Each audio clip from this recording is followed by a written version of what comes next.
hang on, that isn't everything. Come here. We've also got business, or I want to introduce you to a friend who has a business. How do you get that right balance? To be honest with you, I believe that the best thing about the education of what you just said about parents want to give their kids the best education, I don't think it really makes a difference between a good school and a bad school. I think wherever you go, they're pretty much going to learn how to read, how to write, how to do maths, which is very basic stuff, which that's all I believe. I think, from then on in, we've got our own mind. We move on to whatever we want to learn or move forward. How many people go through school and actually use what they've learned in primary school, apart from reading or writing, in the industry that they get involved in? Not much. Has Henry VIII ever been brought up to you? Did you get taught him in school? Yeah. You did. Okay then.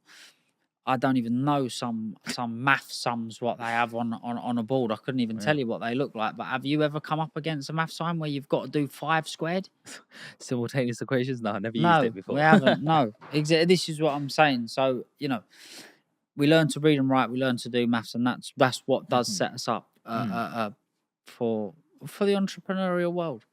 However, it is hard out there. It's very hard to earn money. Very hard to set up a business. But the things, I'm not saying don't do it, but it's hard. It's not that.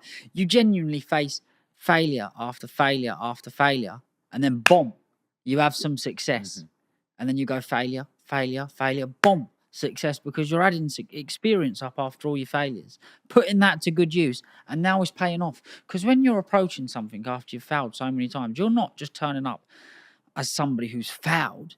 You're turning up with somebody who's got 10 times the experience now. So that's why I think persistence is also very good. But go on. Tell us a little bit about, well, I want a prediction from you now. You said the UK is not going in a good way. It's not that I'm not saying it's going in a good way. I just disagree. I think that the tax is extortionate here in the UK, and they don't support businesses, and they're not pushing for entrepreneurs. That's all I say. Our schools are not set up to make entrepreneurs. Do you understand where I'm coming from? And what you were saying about the best of educations, I never come round to telling you, but the best thing about putting your kid into a private school is not the education they're going to get.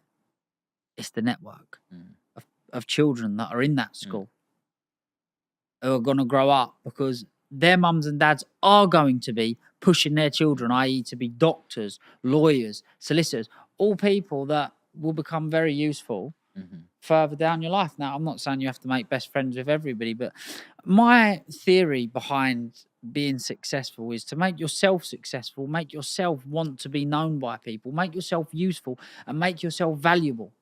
So then you can attract people that are useful and valuable. And then that partnership, you don't have to be best friends, but you must know, right, yeah, I know he can do that, and I know he can do that. We could swap favours, and that helps you an awful lot going along life. Now, I'd like to say friends, but I'm sure you've got somebody you stay in touch with. Now, you haven't got to lie to me, or you can, but I'm sure you've got someone that you stay in touch with that's not your friend. You'll hear their bullshit because what they can do for you, and they probably do the same for you. Probably, yeah. And that's why I believe that we should make ourselves valuable, like experts in our field. That's what you should aim towards. And that's also an art as well, to hold on to a person in your network. You're like, I didn't like what you said, but I do need to get You're this useful. thing done. I can't fall out with you over that. Yeah. You're worth too much. It's true. But but some people will just, oh, fuck off, I don't give a shit. And the next minute, later on, they hit a hurdle and they're like, oh, I needed him. You can, it's I value my pride an awful lot, and there's nothing that I would exchange my pride for. But a lot of things we get arguing about is pretty much usually who's right and wrong. And I'm happy to wipe my mouth and agree that I'm wrong if someone's a value. If they're not a value, then why would you hang them around? Why would you have somebody that, if you're trying to be successful, pretty much anybody that is not helping, push you forward, giving you praise, all the negativity has got to go. Because the thing is, you're facing negativity anyway. You don't need someone to come and tell you, oh, this could be bad, or oh, I don't think that's going to work. No one's done it before. You need, do you know what? No one has done it before, but let me tell you something. You're different. That could be the difference to making success or not. One person saying that to you. Or it could be the difference of not doing it.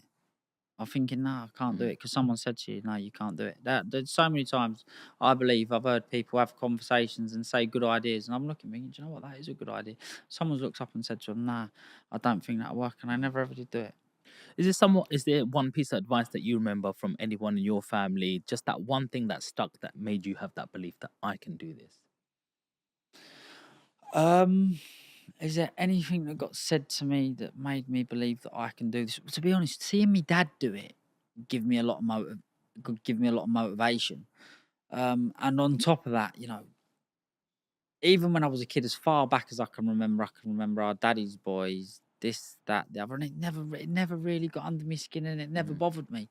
However, at the same time, I still did kind of want to prove them wrong, because when people are saying that, and it's not true, it doesn't get under your skin. If someone said it and it was true, I'm sure it would offend me a lot more than it does. So probably I've pushed a lot more, maybe for that reason. Yeah. And also, like I say, seeing my dad do it, my dad's done extremely well. And you know, what are we here for? This life's a test. We enjoy earning money. It's the family that I got brought into, and I wouldn't change it for the world. I got told a piece of advice, like, you know, I invest a little bit in property as well. And it's like, hey, I think I should buy this. And somebody else goes, hey, look, stop, take a step back. Why is that person selling this? Where are they going? Where are they buying? And for example, I was told a little while ago, you don't want to be buying commercial property. It's like, why not? And they go, well, shops are closing, everything's going online. These are going to be empty soon and stuff. So I'm always looking at people ahead of me. And so, like, if I'm a millionaire, you're a multi-millionaire, and your dad's a billionaire, I'm looking at you guys and I've already seen your dad leave the UK. And that tells me, should I still be in the UK? Should I be living here? Has this got enough opportunities? You know, what's keeping me here? The weather? You know, more taxes? Like, is there another place that I could be looking at? And, you know, recently Dubai's come to mind for me. But I've heard your dad's gone to Monaco. Where do you see yourself in the next decade or 2 decades? I really like Dubai, and the reason I like Dubai is because they're entrepreneurial backing. They're pushing entrepreneurs. You want to go and set up a business, they'll help you. You want to buy a property, they'll help you. The answer is never usually no. It's always yeah. We will help. You know, and that's what I love about the country. It's run by entrepreneurs. I heard that the king runs his country like a business. And how successful is it? How great is it actually doing? Like, it's booming. There is no words I could possibly put to exaggerate. If we was on this podcast 20 years ago and someone mentioned that there was a city being built, you couldn't even imagine it to be as good as Dubai. And that's what happens when businessmen and entrepreneurs run countries. Religious businessmen and entrepreneurs. Very clever men. Yes.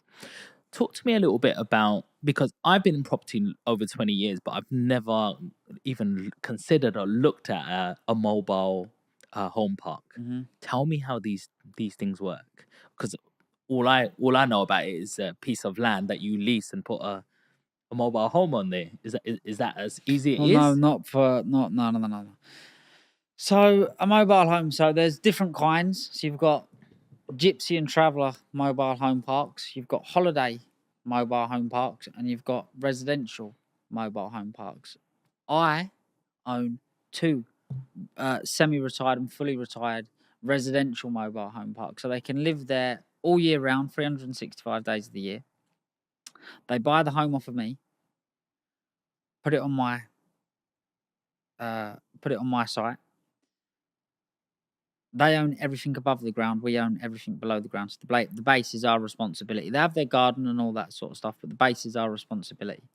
We put the mobile home on there. Every month I have to pay us ground rent and service fees, and they own that home and that plot of land until they're ready to sell it. Right. Okay. So how much do they have to pay you, like, in ground rent? Well, it depends on the size of the. It depends on the size of the unit.